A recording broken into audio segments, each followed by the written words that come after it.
તો કેમ છો વિદ્યાર્થી મિત્રો? જીપી ની અંદર આપણે આગળ વધીએ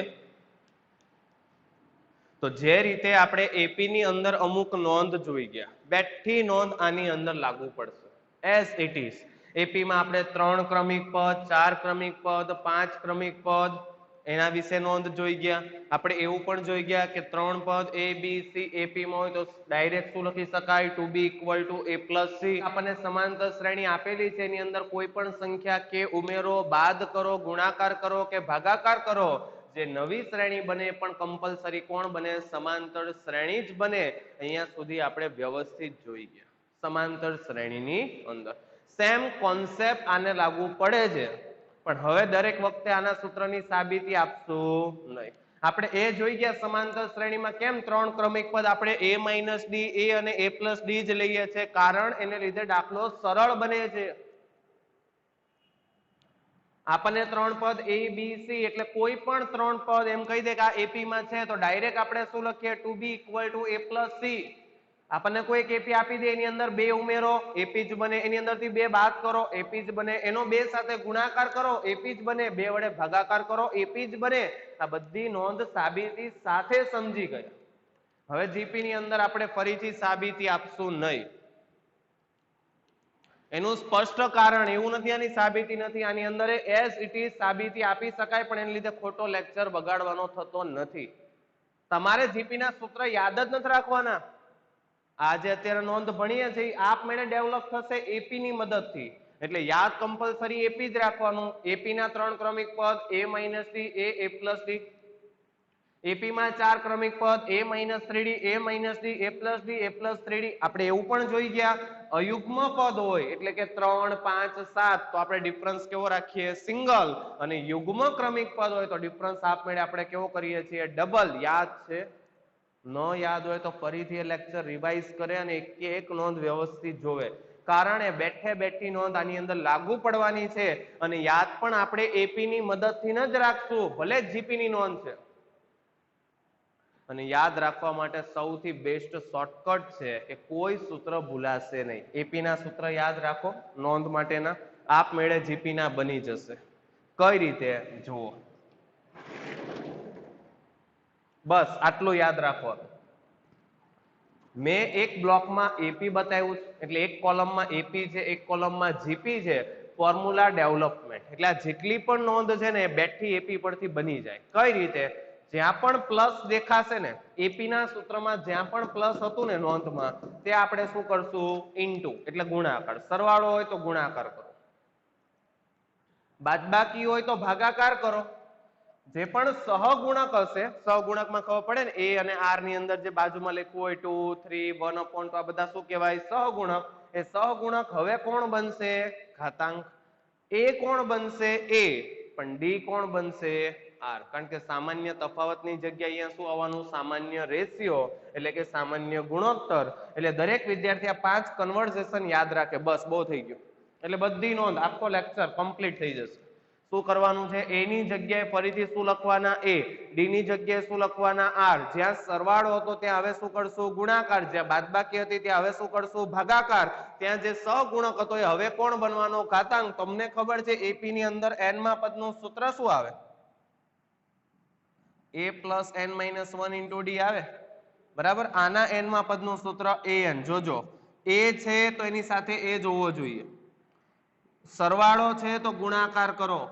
ડી છે તો આર લખો, અને ડી નો જે પણ સહગુણક હતો n - 1 એ સહગુણક કોણ બને? ઘાતાંક. એટલે આનું nમું પદ તૈયાર થાય. આ શોર્ટકટ છે યાદ રાખવા માટેની. આ એક ડેવલપમેન્ટ છે કે આપણને ખબર પડી, એક પ્રકારની પેટર્ન જળવાય છે, અને એ પેટર્નને આપણે ફોર્મ્યુલા બેઝ કરી દીધી. આપણને ખબર પડી ગઈ કે આવું જ કરવાથી આવું બની જાય છે, એટલે આપણે ડબલ મહેનત કરશું નહીં. ખાલી આટલા કન્વર્ઝેશન યાદ રાખશું. પ્લસ હોય ત્યાં શું કરશું? ઇન્ટુ. માઇનસ હોય ત્યાં શું કરશું? ડિવિઝન. સહગુણક હોય ત્યાં શું કરશું? ઘાતાંક. એ હોય તો એ જ રહેશે, પણ ડી ની જગ્યાએ શું મૂકશું? આર. હવે અહીંયા આવી જાઓ.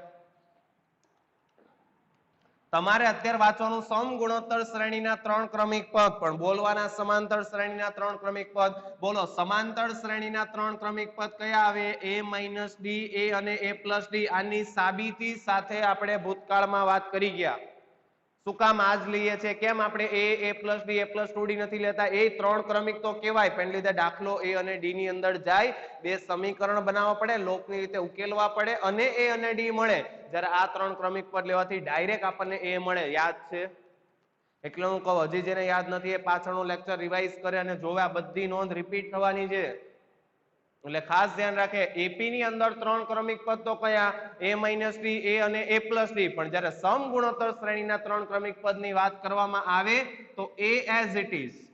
એટલે જુઓ તમે a અને a. માઇનસ છે તો શું કરવાનું? અહીંયા જોતા જાય. માઇનસ હોય તો શું કરવાનું? ભાગાકાર. અહીંયા કઈ પણ છે નહીં એટલે એમને રહેવા દો. પ્લસ હોય તો શું કરવાનું? ગુણાકાર. ડી છે તો શું લખો? આર. ભાગાકાર તો થઈ ગયો ને, માઇનસ ના લીધે શું થઈ ગયો? ભાગાકાર. પણ હવે ભાગાકારમાં કોણ? તો ડી ની જગ્યાએ આર. અહીંયા કઈ છે? નહીં. અહીંયા ડી ની જગ્યાએ શું આવવાનું? આર. ત્રણ ક્રમિક પદ તૈયાર, પૂરું થઈ ગયું. એટલે કઈ યાદ રાખવાની જરૂર જ નથી, ખાલી આપણે એટલું જ કરશું જ્યાં પ્લસ હતું ત્યાં શું કરવાના? ગુણાકાર. માઇનસ હશે ત્યાં શું કરવાના? ભાગાકાર. અને ડી નો જે પણ સહગુણક છે હવે આપણા માટે કોણ બને? ઘાતાંક. તો જો તો અહીંયા ડી નો સહગુણક કોણ છે? 1 ને, તો અહીંયા આર રેઝ ટુ 1. અહીંયા ડી નો સહગુણક કઈ નથી એટલે 1 તો કહેવાય ને, એટલે અહીંયા આર નો સહગુણક કેટલો? સોરી, આર ની ઘાતાંક અહીંયા કેટલી થવાની? 1. એટલે ત્રણ ક્રમિક પદ આપણને મળી જવાના a upon r, a અને a into r. તો આપણને ગમે ત્યારે આની જરૂર પડે. સમગુણોત્તર શ્રેણીના ત્રણ ક્રમિક પદ કયા આવશે? જો સમાંતરના પૂછે તો a માઇનસ ડી, a અને a પ્લસ ડી. પણ સમગુણોત્તરના તો કમ્પલસરી કયા આવવાના? a upon r, a into r. જ્યાં a કોણ છે? સમગુણોત્તર શ્રેણીનું પ્રથમ પદ અને r કોણ બનવાનું? બે ક્રમિક પદ વચ્ચેનો સામાન્ય ગુણોત્તર. અહીંયા આવી જાવ. ચાર ક્રમિક પદ મેં કીધું એમ વાંચવાનું આના માટે સમગુણોત્તર શ્રેણીના ચાર ક્રમિક પદ, પણ લખવાના કોના માટેના? એપી ના. તો એપી ના ચાર ક્રમિક પદ દરેક વિદ્યાર્થીને આવડતા હોવા જોઈએ. કયા આવે? a minus 3d, a minus D, a plus D, a plus 3d. આ આવે. હવે એની મદદથી આ તૈયાર કરશું. કઈ રીતે જોઈએ રાખે વ્યવસ્થિત. એ સામે એ જ લખવાનો. માઇનસ છે તો શું કરવાનું? ભાગાકાર. ડી છે તો શું લખો? આર. ડી નો સહગુણક કેટલો? 3. તો એ ઘાતાંક બને એટલે પહેલું પદ તૈયાર થાય a upon r ક્યુબ. ફરીથી કમ્પ્લીટ કરે. એ ની જગ્યાએ ફરીથી શું લખ્યું? a. માઇનસ છે તો શું કર્યું? ભાગાકાર. ડી ની જગ્યાએ શું લખ્યું? આર. અને ડી નો સહગુણક એ આર ની કોણ બને? ઘાતાંક. એટલે પહેલું જ પદ કયું આવવાનું? a upon r raised to 3. અહીંયા આવી જાવ. અલ્પવિરામ. a છે તો ફરીથી a, માઇનસ છે તો ભાગાકાર, ડી છે તો આર. ડી નો સહગુણક કઈ નથી એટલે કેટલો કહેવાય? 1. જો -1 ભૂલથી ન બોલે કારણ કે માઇનસ નો ભાગાકાર થઈ ગયો. હવે ડી નો સહગુણક કેટલો કહેવાય? 1. એટલે આર ની ઘાતાંક પણ કેટલી આવવાની? 1. અલ્પવિરામ. એ ની જગ્યાએ a, પ્લસ ની જગ્યાએ ઇન્ટુ, ડી ની જગ્યાએ આર. ડી નો સહગુણક 1 એટલે આર ની ઘાતાંક પણ કેટલી આવવાની? 1. અહીંયા આવી જાવ. a ની જગ્યાએ a, પ્લસ ની જગ્યાએ ઇન્ટુ, ડી ની જગ્યાએ આર. ડી નો સહગુણક 3. તો આર ની ઘાતાંક કેટલી બને? 3. એટલે ચાર ક્રમિક પદ તૈયાર થાય. કયા આવે? a upon r raised to 3, a upon r, a into r, a into r raised to 3. એટલે એક કઈ વિદ્યાર્થીએ ગોખવાની જરૂર નથી. સમાંતર શ્રેણીના ચાર ક્રમિક પદ આવડે છે તો આપમેળે ડેવલપ થશે. માઇનસ હતું તો શું કર્યું? ભાગાકાર. ડી હતો તો આર. ડી નો સહગુણક 3 હોય તો આર ની ઘાતાંક 3 લખી. ડી નો સહગુણક 1 છે તો આર ની પણ ઘાતાંક કેટલી લખવામાં આવે? 1. ચાલો અહીંયા આવીએ. સમગુણોત્તર શ્રેણીના 5 ક્રમિક પદ. સમાંતરના 5 ક્રમિક પદ કયા આવે એ લખીએ. તો સમાંતર ની અંદર 5 ક્રમિક પદ કયા આવે? a minus 2d, a minus D, a plus D અને a પ્લસ 2d. આ 5 ક્રમિક આવે. બરાબર. હવે આપણે એને સમગુણોત્તર શ્રેણી સ્વરૂપે લાવવા છે. જુઓ તો a ની જગ્યાએ બધા માટે a ની જગ્યાએ a, માઇનસ છે તો ભાગાકાર, ડી છે તો આર. ડી નો સહગુણક કેટલો? 2. તો આર ની ઘાતાંક કેટલી? 2. કોમા. a છે તો ફરીથી a, માઇનસ છે તો ભાગાકાર, ડી છે તો આર. ડી નો સહગુણક 1. તો આર ની ઘાતાંક કેટલી આવવાની? 1.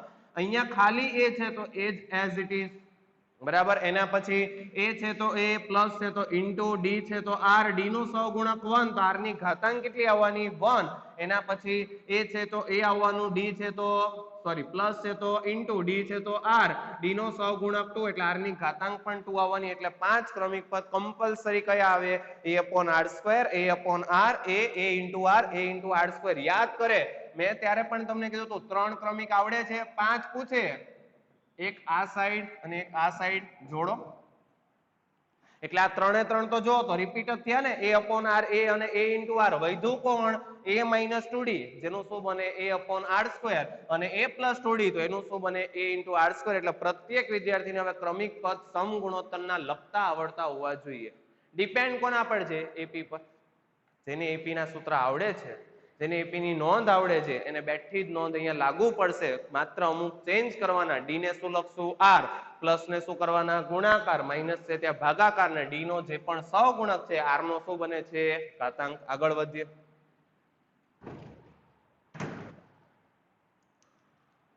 એના પછી જો a b c એ સમાંતર શ્રેણીના ક્રમિક પદ હોય, ભલે સમગુણોત્તર લખું, બોલો સમાંતર શ્રેણીના ક્રમિક પદ હોય તો તમે શું લખો?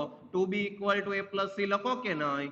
a b c એ સમાંતર શ્રેણીમાં છે તો ડાયરેક્ટ શું લખી શકાય? સાબિત પણ કરી ગયા આપણે આ. તો 2b equal to a plus c. તો જ્યારે આ ત્રણ પદ સમગુણોત્તર શ્રેણીમાં હોય તો જોજો, ધ્યાન આપે વ્યવસ્થિત.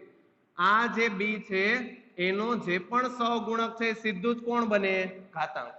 LHS માં જે b નો સહગુણક છે કોણ બને? ઘાતાંક. એટલે સીધું જ શું બને? b square.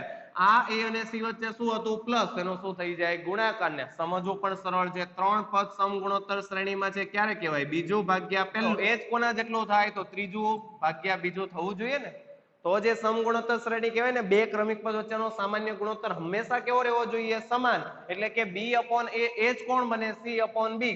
સાદરૂપ આપીએ, ક્રોસ ગુણાકાર કરો, b square equal two a into c સાબિત થાય. એટલે ખાસ ધ્યાન રાખે, ત્રણ પદ એપી માં છે તો શું લખી શકાય? 2b equal to a plus c. અને મેં ત્યારે પણ તમને કીધું હતું, દર વખતે એબીસી જ આપે જરૂરી નથી. ઇવન તમને એમ કે છે log x, log y, log z સમગુણોત્તર શ્રેણીના ક્રમિક પદ છે તો ડાયરેક્ટ શું લખાવવું જોઈએ? મધ્યમ પદનો સ્ક્વેર બરાબર પહેલું ગુણ્યા ત્રીજું. એટલે કે log y whole square equal to log x into log z. તમને એમ કે છે sin alpha, sin beta, sin gamma સમગુણોત્તર શ્રેણીના ક્રમિક પદ છે તો તમારાથી કમ્પલસરી લખાવવું જોઈએ sin beta hall square equal two sin alpha into sin gamma. એક વિદ્યાર્થીને લખતા આવડતું, ગોખીને કોઈ ન જાય. ખાસ ધ્યાન રાખે. એવું કે છે a raise to x, a raise to y, a raise to z સમગુણોત્તર શ્રેણીના ક્રમિક પદ છે તો શું લખાવવું જોઈએ? a raise to y whole square equal two a raise to x into a raise to z. આ વસ્તુનું દરેક વિદ્યાર્થી ખાસ ધ્યાન રાખે. દર વખતે ગોખી ન જાય, કારણ કે દર વખતે તમને એબીસી જ આપે એ જરૂરી નથી. સ્વરૂપ આપે આપણને મધ્યમ પદનો સ્ક્વેર બરાબર પહેલું ગુણ્યા ત્રીજું, અને સમાંતરમાં આપે તો મધ્યમ પદનું ડબલ એ પહેલા અને ત્રીજાના સરવાળા જેટલું હોવું જોઈએ. આગળ વધીએ. આ એક જીપી છે. પહેલું પદ એ, બીજું પદ a ઇન્ટુ r, ત્રીજું પદ a into r square, a into r cube. આ બધા જીપીમાં છે. તો જો તમે એનો કોઈ પણ સંખ્યા વડે ગુણાકાર કરો એટલે ભાગાકારે આવી ગયો. કે તરીકે તમે 3 લખો તો 3 વડે ગુણાકાર થયો, અને 1/3 લખો તો 3 વડે શું થઈ જાય? ભાગાકાર. એટલે બંને માટે. એપી માં કઈ નોંધ હતી? એપી ની અંદર એવું હતું કે શ્રેણી આપી દીધી કે જે એપી છે તો એની અંદર તમે કઈ પણ ઉમેરો, બાદ કરો, ગુણાકાર કરો, ભાગાકાર કરો, ચારે ચાર પ્રક્રિયા માટે એપી જળવાય. આમાં એવું નથી. જીપી માં જીપી જળવાય, પણ માત્ર ક્યારે? ગુણાકાર કે ભાગાકાર કરો ને ત્યારે. આમાં પ્લસ માઇનસ ની સગવડ નથી. એટલે ખાસ આ એક નોંધમાં ધ્યાન રાખે, કારણ કે અલગ છે. એપી માં શું હતું? એપી આપે છે તો તમે એમાં 2 ઉમેરો, 2 સબટ્રેક્ટ કરો, 2 વડે મલ્ટીપ્લિકેશન કરો, 2 વડે ડિવિઝન કરો, એપી એપી જ રહે. આમાં એવું નથી. આમાં તમે કોઈ એક સંખ્યા કે વડે પ્રત્યેક પદનો ગુણાકાર કરો તો જીપી જ બને. એટલે તમને એવું આપી દીધું છે 1 2 4 8. બોલો આ જીપી માં છે. તમે આનો 3 વડે ગુણાકાર કરો. 1 into 3 3, 2 into 3 6, 4 into 3 12, 8 into 3 24. જો 6 upon 3 2, 12 upon 6 2, 24 upon 12 2. જીપી જ બને. પણ ક્યારે? ગુણાકાર કરો. હવે તમે આમાં ધારો કે 2 ઉમેરવા બેઠા હો તો આની અંદર 2 ઉમેરો 3, 2 ઉમેરો 4, આની અંદર 2 ઉમેરો 6, આની અંદર 2 ઉમેરો 10. બોલો જીપી બને. 3 4 6 10. બોલો આમાં રેશિયો સમાન રહે ક્યારે? એટલે આમાં સરવાળા બાદબાકી વાળી સગવડ નથી. ખાસ ધ્યાન રાખજો. તમને કોઈ એક જીપી આપી છે, એનો તમે કોઈ પણ સંખ્યા વડે ગુણાકાર ભાગાકાર કરો, નો ડાઉટ જીપી જ બને, પણ એમાં પ્લસ માઇનસ ઉમેરવાથી જીપી બનતી નથી. એના પછીની નોંધમાં ધ્યાન આપે. એના પછીની નોંધ પણ એપી જેવી જ છે. એપી માં આપણને શું કીધું હતું?